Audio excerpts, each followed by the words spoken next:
नमस्कार विद्यार्थी मित्रों, जय स्वामीनारायण। श्री स्वामीनारायण हाईस्कूल सेक्टर 23 गांधीनगर ધોરણ 9 વિષય Hindi by J K. Chaudhary YouTube channel पर आपનું हार्दिक स्वागत करूँ छूँ। वाक्य तथा वाक्य के प्रकार आज हम देखते हैं। वाक्य विचार यानी कि वाक्य क्या है, वाक्य किसे कहते हैं। तो शब्दों का ऐसा व्यवस्थित समूह जो किसी विचार या भाव को पूर्णतः व्यक्त कर सकता है, उसे हम वाक्य कहते हैं। उदाहरण के तौर पर हम देखें कि भारत की संस्कृति अत्यंत प्राचीन है, तो भारत की संस्कृति इस वाक्य में प्रयुक्त सभी शब्द जो है वो अर्थवान सार्थक है एवं व्यवस्थित शब्दों का यह समूह है, इसलिए वो कोई न कोई विचार प्रकट करता है। समूह है इसलिए किसी विचार को प्रकट कर रहा है, यानी भारत की संस्कृति अत्यंत प्राचीन है, यह विचार है, इस विचार को प्रकट कर रहा है। वाक्य के प्रमुख तत्व, इसमें पहला है सार्थकता। सार्थकता से अभिप्राय है वाक्य में प्रयुक्त शब्दों का अर्थवान होना। वाक्य में केवल सार्थक शब्दों का ही प्रयोग किया जाता है, पर कभी कभी निरर्थक शब्दों का प्रयोग भी विशेष संदर्भ में सार्थक बन जाता है। निरर्थक होते हुए भी वही शब्द जो है वो सार्थक बन जाता है। वाक्य में इस प्रकार से हम जोड़ते हैं तो वो सार्थक बन जाता है।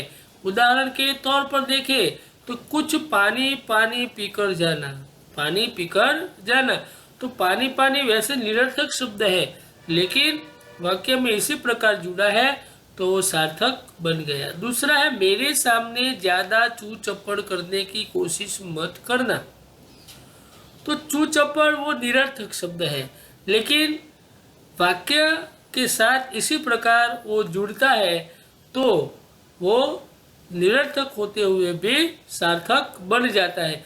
उपयुक्त वाक्यों में पानी पानी चू चप्पड़ निरर्थक होते हुए भी सार्थक की तरह प्रयुक्त हो जाते हैं। दूसरा है योग्यता। वाक्य में जिन शब्दों का प्रयोग किया जा रहा है उनमें अर्थ प्रदान करने की योग्यता या सामर्थ्य होनी चाहिए। जैसे मैं पानी खाया, वाक्य में प्रयुक्त तीनों शब्द सार्थक है, पर शब्दों के इस समूह में वांछित अर्थ देने की योग्यता या क्षमता नहीं है। जबकि मैंने पानी पिया, वाक्य में अर्थ प्रदान करने की योग्यता है, अतः यह वाक्य है। मैंने पानी खाया नहीं, मैंने पानी पिया, वो सार्थक शब्द बन जाता है। दूसरा है आकांक्षा। आकांक्षा से आशय है वाक्य अपने आप में पूरा होना चाहिए, अर्थात उसमें किसी शब्द की कमी के कारण अर्थ प्राप्ति की जिज्ञासा न बनी रहे। जैसे चाहता है, पढ़ना चाहता है, वह पढ़ना चाहता है। तीनों में तीसरा वाक्य है। पहले दोनों में कौन क्या चाहता है, क्या चाहता है, वो अधूरा वाक्य है। पढ़ना चाहता है, क्या पढ़ना चाहता है, वो भी अधूरा वाक्य। वह पढ़ना चाहता है, वह क्या पढ़ना चाहता है, तीनों शब्दों में तीसरा वाक्य है, वो वाक्य अधूरा है। अधूरा यानी कि जिज्ञासा न बनी रहे ऐसा वाक्य है, इसलिए इसमें आकांक्षा पूरी होती नहीं है। आगे है निकटता। वाक्य में शब्दों को बोलने और लिखने में उचित निकटता होनी चाहिए। जो वाक्य हम लिखते हैं, जो शब्द हम बोलते हैं, उसी शब्द में और वाक्य में एक निकटता होनी चाहिए। यदि यही उचित विराम की आवश्यकता हो तो वहाँ विराम चिन्हों का प्रयोग अपेक्षित है, वो भी करना चाहिए। बहुत रुक रुक कर या जल्दी जल्दी बोलने से वाक्य का अर्थ स्पष्ट नहीं होता। यानी कि कोई वाक्य ऐसा है तो हम धीरे धीरे उसको अलग कर करके बोलेंगे तो वाक्य का कोई मतलब नहीं रहेगा। उससे जल्दी जल्दी बोलेंगे तो भी वो वाक्य का कोई अर्थ रहता नहीं। जो अर्थ स्पष्ट करे ऐसा वाक्य हमें बोलना चाहिए, उसमें ऐसी निकटता होनी चाहिए। आगे पदक्रम। वाक्य का सही अर्थ तभी स्पष्ट होगा जब उसमें प्रयुक्त सभी शब्द यानी पद उचित क्रमों में प्रयुक्त किए गए हों। ऐसे जो पदक्रम है, जो वाक्य है, वाक्य प्रयुक्त सभी शब्दों के साथ जुड़ा होना चाहिए। यहाँ उदाहरण के तौर पर हम देखते हैं, मैंने केवल एक पत्र लिखा है। केवल पत्र एक है, लिखा है मैंने, पत्र है एक, यानी कि एक पत्र लिखा है मैंने। उपयुक्त दोनों वाक्यों में एक जैसे शब्दों का प्रयोग किया गया है। प्रथम वाक्य से अर्थ निकल रहा है कि मैंने केवल एक ही पत्र लिखा है। पत्र लिखा है लेकिन एक ही पत्र लिखा है, एक से अधिक नहीं या पत्र लिखने के अलावा और कुछ नहीं किया है। जबकि दूसरे वाक्य से कोई अभीष्ट या इच्छित अर्थ नहीं निकल रहा है, केवल पत्र एक है, लिखा मैंने, इसमें कोई अर्थ, इच्छित अर्थ नहीं निकलता। उसमें क्या, पहले वाक्य में क्या है, मैंने केवल एक पत्र लिखा है, पत्र लिखा है लेकिन एक लिखा है, इसके अलावा मैंने कुछ भी कार्य किया नहीं है। तो ये पदक्रम है, वाक्य के साथ उसके पदक्रम को प्रयुक्त करना चाहिए। आगे है अन्वय। अन्वय का अर्थ है मेल। वाक्य में जो प्रयुक्त किए जाने वाले शब्द हैं उसमें कर्ता, कर्म, वचन, कारक, क्रिया आदि में प्रयुक्त मेल होना चाहिए, अन्यथा वह वाक्य शुद्ध नहीं कहलाएगा। जैसे हम खाना खाता हूँ, वाक्य में क्रिया का कर्ता से मेल नहीं है, हम कर्ता के साथ खाते हैं का प्रयोग होना चाहिए। यानी कि हम खाना खाते हैं, मैं खाना खाता हूँ, वही वाक्य सही अर्थ बदलता है, वो अन्वय है। यानी कि उस वाक्य में जो मेल है वो मेल उसे जोड़ने का कार्य करता है। वाक्य के घटक। जिन अवयवों को मिलाकर वाक्य की रचना होती है उन्हें वाक्य के घटक कहते हैं। संरचना की दृष्टि से वाक्य के प्रधान रूप से दो ही घटक होते हैं, एक है उद्देश्य और दूसरा है विधेय। अब इन दोनों के बारे में हम समझने की प्रयत्न करते हैं। उद्देश्य क्या है? वाक्य में जिसके बारे में कुछ कहा जाए वही उस वाक्य का उद्देश्य है। क्या है? वाक्य में जिसके बारे में जो भी कुछ कहा जाए वही वाक्य का उद्देश्य बन जाता है। इसके अंतर्गत कर्ता तथा कर्ता का विस्तार, विशेषण, संबंध बोधक, भाव बोधक आदि आ जाते हैं। जो वाक्य बनता है उसी वाक्य में कर्ता और कर्ता का विस्तार, विशेषण बन जाता है, इसमें संबंध बोधक बन जाता है और भाव बोधक भी बन जाता है। इसी प्रकार का उद्देश्य इसमें होता है। दूसरा है विधेय। उद्देश्य के बारे में जो कुछ कहा जाए वह विधेय है। तो क्या है? पहले में क्या है? वाक्य में जिसके बारे में कुछ कहा जाए वही वाक्य है, उद्देश्य है। इसमें विधेय क्या है? उद्देश्य के बारे में जो कुछ कहा जाए वह विधेय है। इसके अंतर्गत क्रिया, क्रिया विस्तार, कर्म, कर्म विस्तार आदि आ जाते हैं। उदाहरण के तौर पर अगर हम देखें तो पहला उदाहरण है, सचिन आपके स्कूल आ रहा है। सचिन क्या कर रहा है? स्कूल आ रहा है। दूसरा है, बूढ़ा आदमी धीरे धीरे चल रहा है। बूढ़ा आदमी क्या कर रहा है? धीरे धीरे चल रहा है, क्रिया कर रहा है, क्रिया का विस्तार बना रहा है। तीसरा है, हमारे हिंदी के अध्यापक ने हमें मनोरंजक कहानी सुनाई। किसने सुनाई? हिंदी के अध्यापक ने। क्या सुनाया? मनोरंजक कहानी। तारा का भाई नरेश कहानी की पुस्तक धीरे धीरे पढ़ता है। तारा का भाई कौन है? नरेश। क्या करता है? कहानी की पुस्तक कैसे पढ़ता है? धीरे धीरे। तो इसके जो अंतर्गत क्रिया, क्रिया का विस्तार, कर्म, कर्म का विस्तार आदि सब विधेय में आ जाता है। अगर हम उद्देश्य और विधेय को अलग करें तो पहला है वाक्य का क्रम, तो 1 2 3 4 लेना है। दूसरा है उद्देश्य। उद्देश्य में कर्ता और कर्ता का विस्तार। बाद में आता है विधेय, तो क्रिया, क्रिया का विस्तार, कर्म, कर्म का विस्तार। यहाँ पर पहला उदाहरण है सचिन। सचिन जो है कर्ता है, क्रिया क्या है? आ रहा है। कर्म क्या है? स्कूल।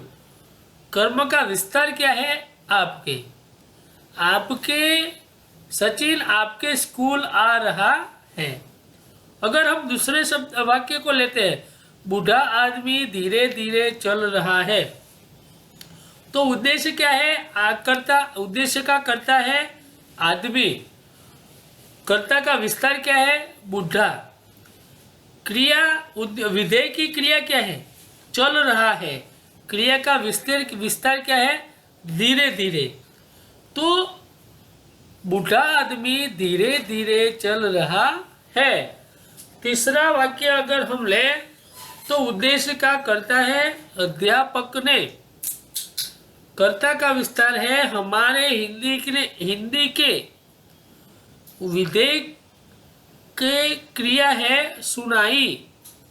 क्रिया का विस्तार है, क्रिया का विस्तार नहीं है, इसमें कर्म है, हमें कहानी। कर्म का विस्तार है मनोरंजक। हमारे हिंदी के अध्यापक ने हमें मनोरंजक कहानी सुनाई। चौथा वाक्य अगर ले हम, तारा का भाई नरेश कहानी की पुस्तक धीरे धीरे पढ़ता है, तो उद्देश्य में कर्ता नरेश है, कर्ता का विस्तार है तारा का भाई। विधेय में क्रिया पढ़ता है, क्रिया क्या है? पढ़ना। क्रिया का विस्तार धीरे धीरे। विधेय का कर्म क्या है? पुस्तक। कर्म का विस्तार क्या है? कहानी की। तारा का भाई नरेश कहानी की पुस्तक धीरे धीरे पढ़ता है। आगे देखते हैं वाक्य की प्रकार। वाक्य का विवेचन मुख्य रूप से 2 स्तरों पर किया जाता है।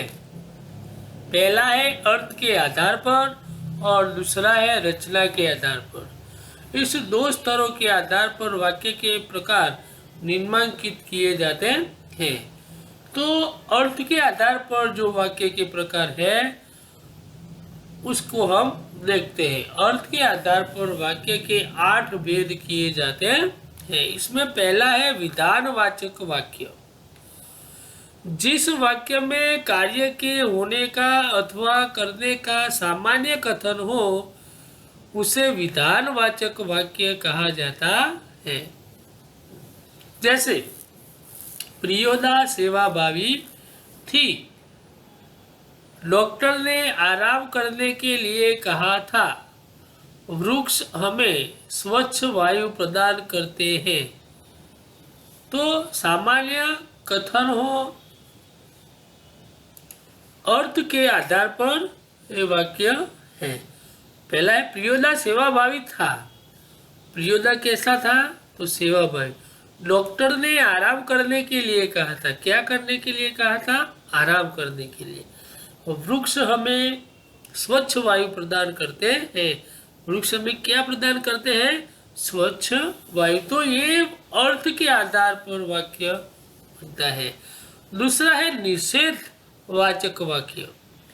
जिस वाक्य में कार्य के न होने का या न करने का बोध हो, वाक्य में कार्य के न होने का या न करने का बोध हो, उसे हम निषेधवाचक वाक्य कहते हैं। जैसे उदाहरण के तौर पर, मैं आज खाना नहीं खाऊंगा, वाक्य में कार्य भी नहीं है और बोध भी नहीं है। मैं खाना भी नहीं खाऊंगा, ऐसा वाक्य का अर्थ है। मैं आज, कब? आज खाना नहीं, नहीं करूंगा, खाना नहीं खाऊंगा। मरना मुझे कठिन नहीं लगता, मुझे क्या कठिन नहीं लगता? मरना। वह घर नहीं जाएगा, वह कहाँ नहीं जाएगा? वह घर नहीं। तो ये निषेधवाचक वाक्य कहा जाता है कि यानी कि जिस वाक्य में कार्य के न होने का बोध कराता है, इसके कारण ये निषेधवाचक वाक्य कहलाता है। तीसरा है प्रश्नवाचक वाक्य। यदि वाक्य में कोई प्रश्न किया जाए तो वह प्रश्नवाचक वाक्य कहलाता है। इस तरह के वाक्यों में क्या, कौन, कहाँ, कैसे, कब, क्यों, किस लिए आदि का प्रयोग होता है। जैसे उदाहरण के तौर पर हम देखें तो इस नगरी का राजा कौन है? प्रश्नवाचक वाक्य है। क्या नगरी का राजा कौन है? इस नगरी है, वो जो नगरी है, नगरी का राजा कौन है? कौन शब्द जो है वो प्रश्नवाचक है। दूसरा है राजा का नाम क्या है? ये राजा है, उस राजा का नाम क्या है? वो भी प्रश्नवाचक है। आप कहाँ रहते हैं? ये भी प्रश्नवाचक वाक्य है। इसकी बकरी कैसे मरी? बकरी मर गई है, लेकिन कैसे मरी?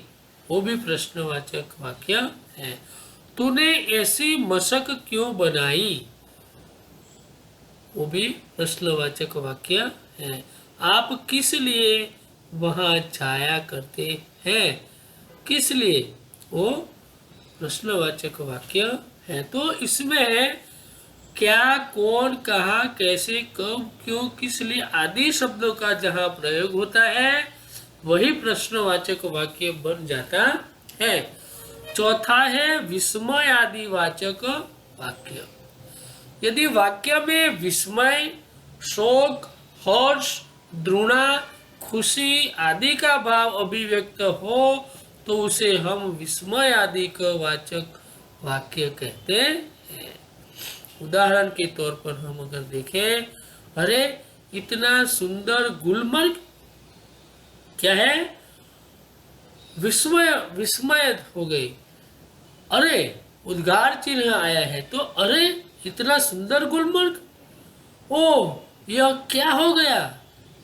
वाह कितना सुंदर घर। तो ये विस्मय आदि का वाचक वाक्य है।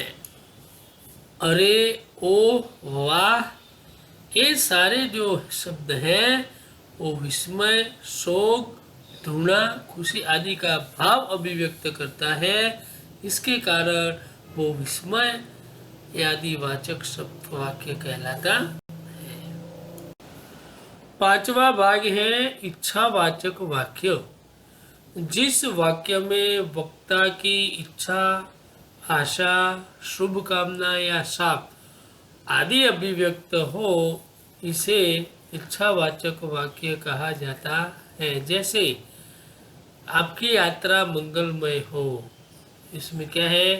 वो आशीर्वाद जिस प्रकार देते हो वो शुभ कामना के साथ इनकी इच्छा तृप्ति होती है। गुरुजी आ जाए तो अच्छा हो, इनकी एक आशा है कि गुरुजी आज आ जाए तो अच्छा है।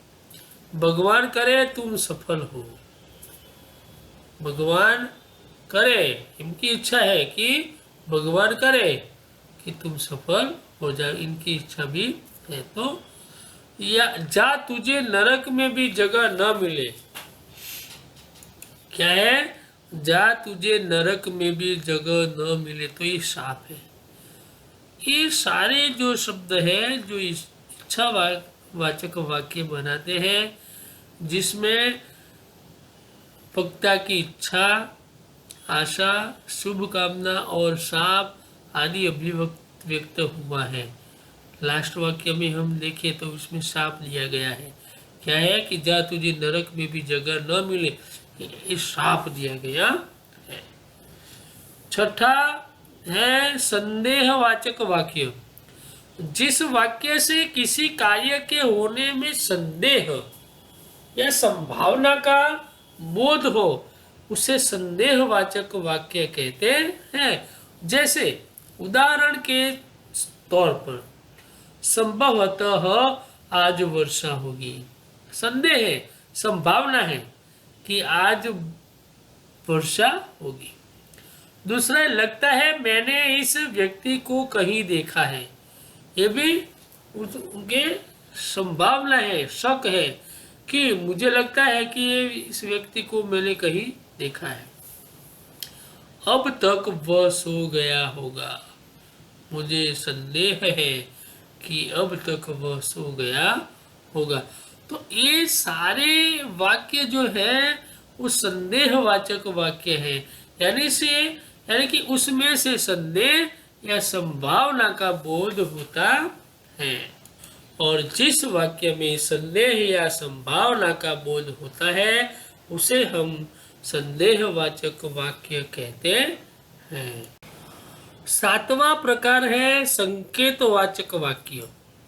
जिस वाक्य में एक